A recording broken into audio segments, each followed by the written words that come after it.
Hello student, आज हमारा topic है स्वेट फ्रीक्वेंसी जनरेटर।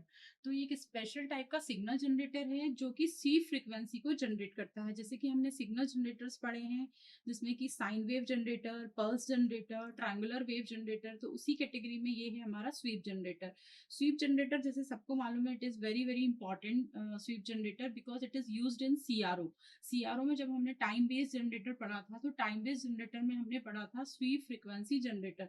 तो ये सीआरओ में यूज होता है, ये आपका स्वीप फ्रीक्वेंसी जनरेटर। और इसमें जो आपका आउटपुट होता है वो साइक्लिकली स्विफ्ट होता है over the range of frequencies. ठीक है, तो हम देख लेते हैं कि इसका क्या मतलब मेन सर्किट है कि किस तरीके से स्वीप फ्रीक्वेंसी जनरेटर आपका वर्क करता है। तो this is the block diagram of sweep frequency generator.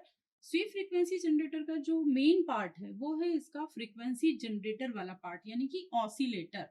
Actually यहाँ लिखा नहीं है लेकिन इसका जो ब्लॉक है फ्रीक्वेंसी जनरेटर वाला, ये आपका ऑसिलेटर वाला पार्ट होता है।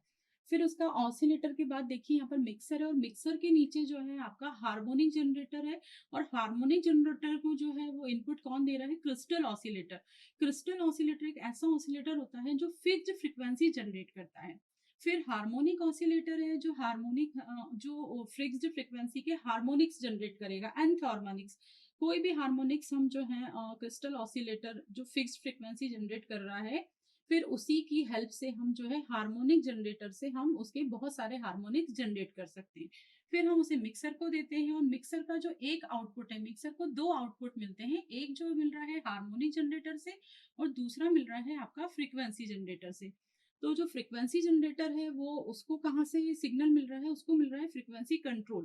फ्रीक्वेंसी कंट्रोल नॉब जो कि हमारा फ्रंट पैनल में दिया रहता है, वहां से हम फ्रीक्वेंसी सेट करते हैं कि हमको कितनी फ्रीक्वेंसी का स्वीप सिग्नल चाहिए है, उतना फ्रीक्वेंसी हम सेट करते हैं तो वो आपको मिल जाता है फ्रीक्वेंसी जनरेटर को, और वो फिर हमारा मिक्सर को जाता है। देन मिक्सर के बाद जो है वो मिक्सर को दो आउटपुट मिल जाते हैं, एक आपका हार्मोनिक जनरेटर से, दूसरा जो है आपका फ्रीक्वेंसी जनरेटर से। उसके बाद हम मिक्सर में जो आउटपुट आता है वो sum of frequency and difference of frequency.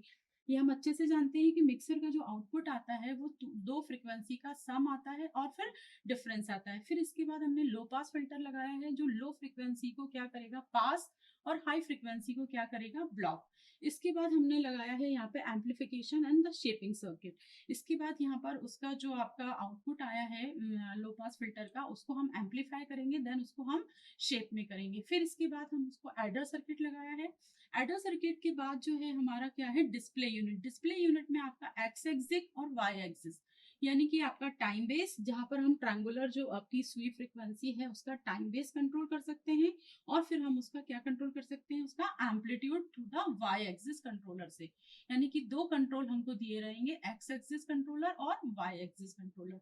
Y axis से जो है हम स्वीप फ्रीक्वेंसी का जो है वो एम्पलीट्यूड को वो कर सकते हैं मैनेज, और एक्स एक्सिस से हम उसका क्या कंट्रोल कर सकते हैं? Time base. तो ये जो आपका जनरेटर है वो दो मोड में काम करता है। एक होता है डेल्टा फ्रीक्वेंसी मोड, जिसमें हम क्या करते हैं कि सेंटर फ्रीक्वेंसी सिलेक्ट कर देते हैं। सेंटर फ्रीक्वेंसी और मैक्सिमम एक्सर्शन, यानी कि जो मैक्सिमम उसका टाइम स्पान है वो हम फिक्स कर देते हैं।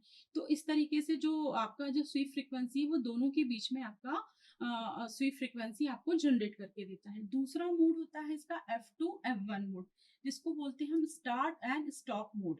स्टार्ट स्टॉप मोड, इसमें क्या होता है, हम उसका लो फ्रीक्वेंसी और हाई फ्रीक्वेंसी हम पहले से ही सेट कर देते हैं फ्रंट पैनल के थ्रू। F2 और F1 हम सेट कर देते हैं। फिर जो आपका स्वीप फ्रीक्वेंसी है वो F2 और F1 के बीच में आपको ऑसिलेट, मतलब बीच में आपका रन करके और स्वीप फ्रीक्वेंसी जनरेट करके देती है। तो इस तरीके से इसके दो मोड हैं, और ये कई रेंज में हमको फ्रीक्वेंसी जनरेट करके देता है। ये जो स्वीप फ्रीक्वेंसी जनरेटर है इसकी रेंजेस बहुत अच्छी होती है, वाइड रेंज में देता है। मतलब ऑडियो फ्रीक्वेंसी भी जनरेट करता है, ऑडियो फ्रीक्वेंसी रेंज में भी ये हमको स्वीप फ्रीक्वेंसी देता है। देन रेडियो फ्रीक्वेंसी रेंज में भी देता है, और फिर माइक्रोवेव फ्रीक्वेंसी रेंज में भी ये हमको स्वीप फ्रीक्वेंसी जनरेट करके देता है।